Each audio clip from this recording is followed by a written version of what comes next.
We wanted to separate the crew quite quickly and have them all in disparate parts on Altamide.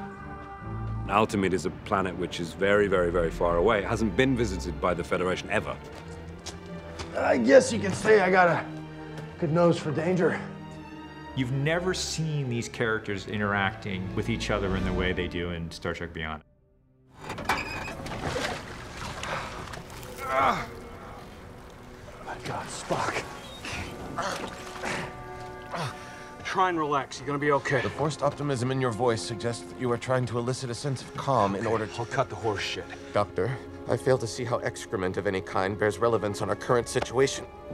The relationship between Spock and Bones has always been fascinating, to coin a phrase, and very funny, you know, because they are so diametrically opposed to each other in so many ways.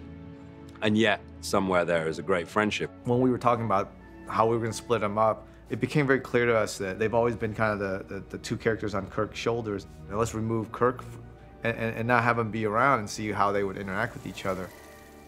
Fascinating. Ominous, stark, dangerous.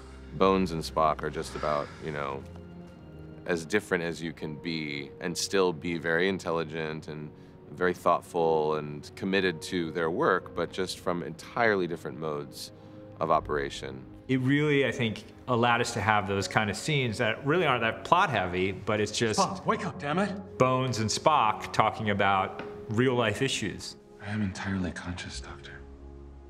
I'm simply contemplating the nature of mortality. Feeling philosophical, huh?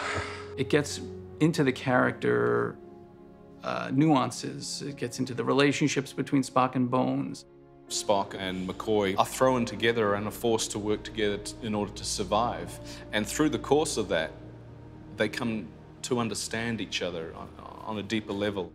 Leaving me behind will significantly increase your chances of survival, Doctor. Well, that's damn chivalrous of you, but completely out of the question. They need to find some common ground and really show up for one another in a way that we've never seen them do before. Ambassador Spock has died. Spock, I'm so sorry. I can't imagine what that must feel like. The scenes between Spock and Bones are, in my opinion, really quite at the heart of the picture. The dialogue we have had across the years has always... It's okay, Spock. You don't have to say it. Well, at least I won't die alone.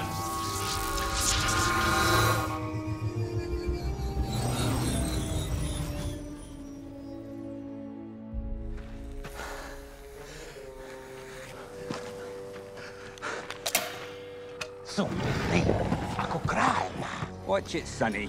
I'm pretty handy when I want to be, all right? Jayla has been on Altamide quite a long time. Like the Enterprise and like our crew, she has sort of suffered at the hands of Krall. When she meets Scotty, she's quite, at first, defensive. Where you get that?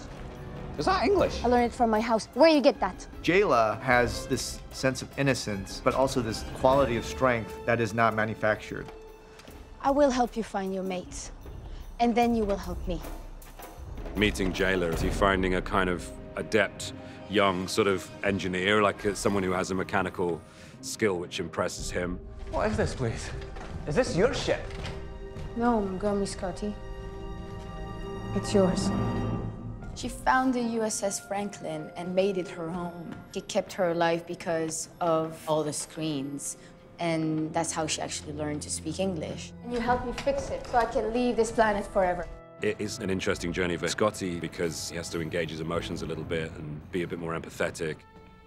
Jayla and Scotty definitely developed brother and sister sort of relationship.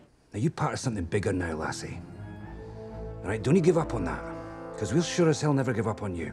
That is what being part of a crew is all about. This old jalopy, which is hidden in the undergrowth on Altamide, becomes the savior of the entire crew. You take my house, and you make it fly.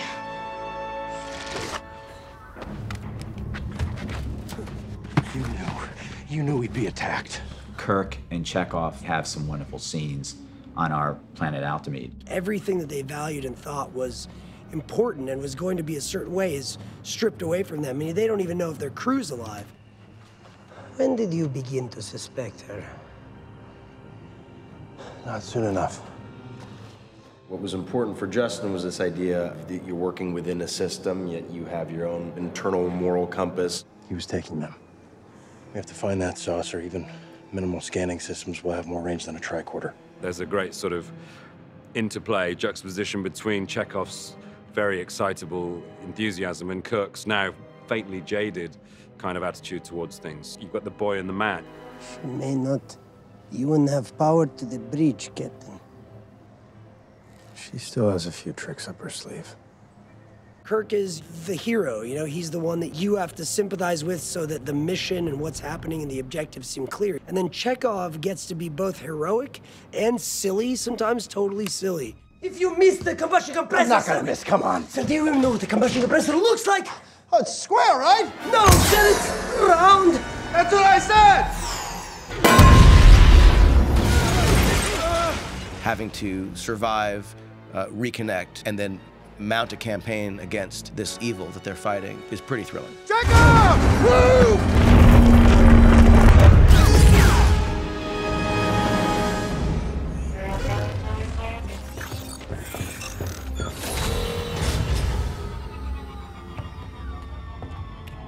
There's a natural sense of imbalance or something's wrong with the universe when the crew gets split up. No!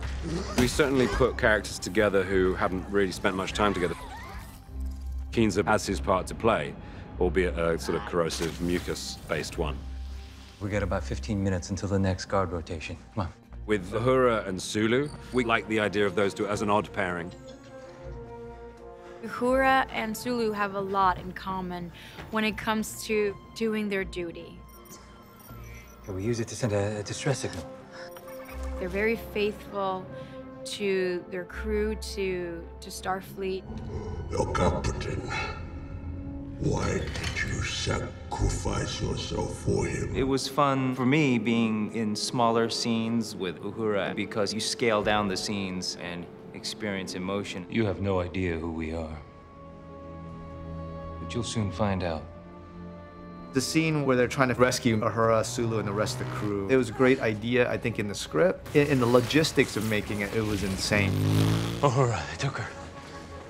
It was really nice to see these characters kind of work together to get freedom for the crew.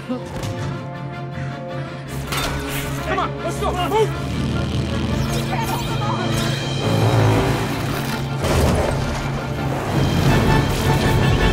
We're ready for your next, Captain.